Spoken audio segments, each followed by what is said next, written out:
So if we think about a targeted intervention, in our lab, the kind of thing we think about are what children are at highest risk. And one clear risk factor for social anxiety disorder are family genetics factors. So family studies of adults find a 2- to 3-fold increased risk for social phobia in first-degree adult relatives. There's a higher relative risk for people with generalized social phobia. That's much more familiar. People have a 10-fold increase of having generalized social phobia if they have a relative with generalized social phobia. And the heritability estimate is estimated at about 30%. These are from twin studies done by Kendler in women, and there was a more recent study done in men that makes the heritability estimate slightly lower, probably about 18%. Now, one way to look at risk to children is to look at studies of offspring of parents with anxiety disorders. And there are at least 14 studies in the literature that look at rates of anxiety disorders among offspring of parents with anxiety. Now, most of these studies enroll parents who have panic and agoraphobia and some combination of other disorders. It may be that social phobic parents are harder to recruit, or that fewer social phobic patients who come to clinics actually have children. But at any rate, combining these data across anxiety disorders, 37% of at-risk offspring versus 15% of controls had anxiety disorders if you combine all of these studies. So there's about a 4-fold increased risk to a child getting an anxiety disorder if their parent has an anxiety disorder. In these studies, when we looked at them, there was no clear association, actually, between parental anxiety disorders in general and social phobia in the offspring. But many of these studies go back to years before the instruments that assessed anxiety disorders in children specifically looked at social phobia. So we don't really know from these data if parental anxiety disorder in general predicts social phobia in kids. There did look like a stronger association with MDD in parents and social phobia in kids. There have been a couple of family studies that look specifically at the risk conferred to the child from the parent having social phobia. So for example, in the Yale family study, there was moderate concordance between parent and child social phobia. And in another study, a large epidemiologic study done in the Munich, Germany area, found that parental social phobia predicted adolescent social phobia with an odds ratio of about 4.7.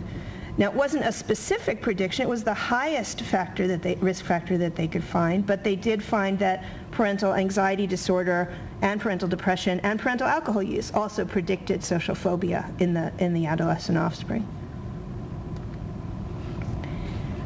There's also studies that start with socially phobic children and look at what their parents have. And there have been a couple of studies that basically find that mothers of children with social phobia have significantly higher rates of lifetime social phobia than mothers of children with other anxiety disorders.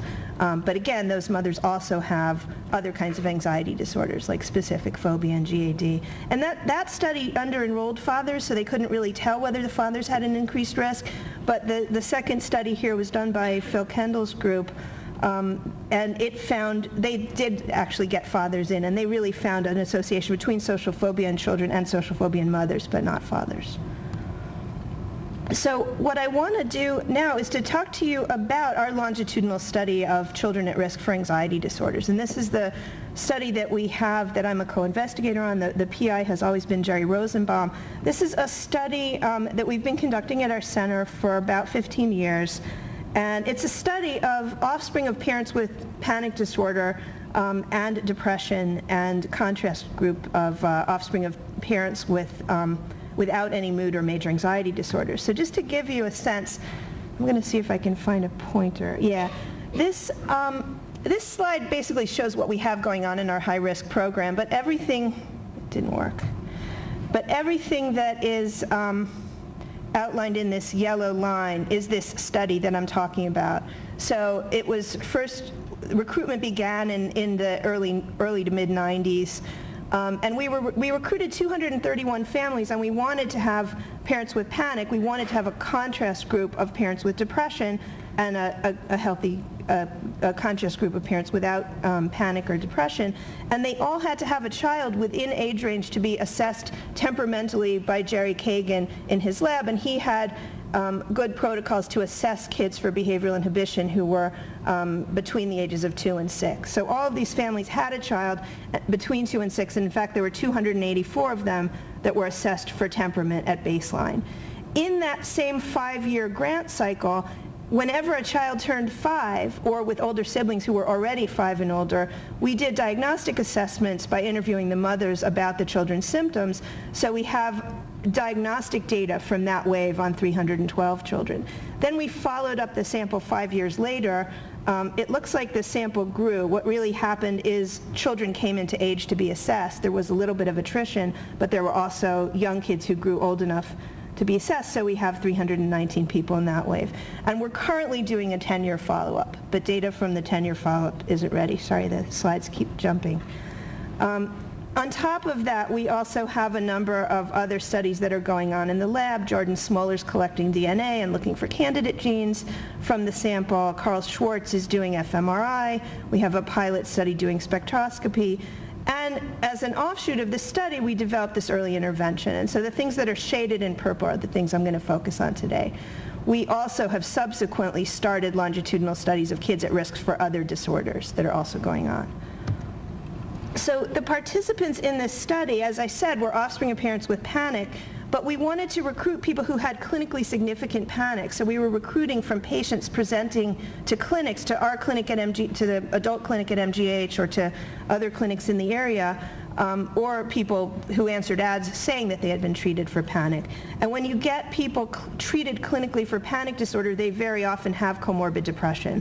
So we ended up with a large group of children who had panic disorder plus major, who had parents with panic plus major depression, a small group of children whose parents had panic, a group of children whose parents had major depression, and a group of controls whose parents didn't have anxiety or mood disorders.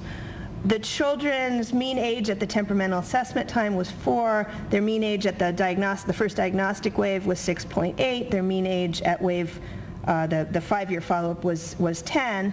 And the one shortcoming of this sample is it did tend to be a middle-class, largely white, largely intact family sample.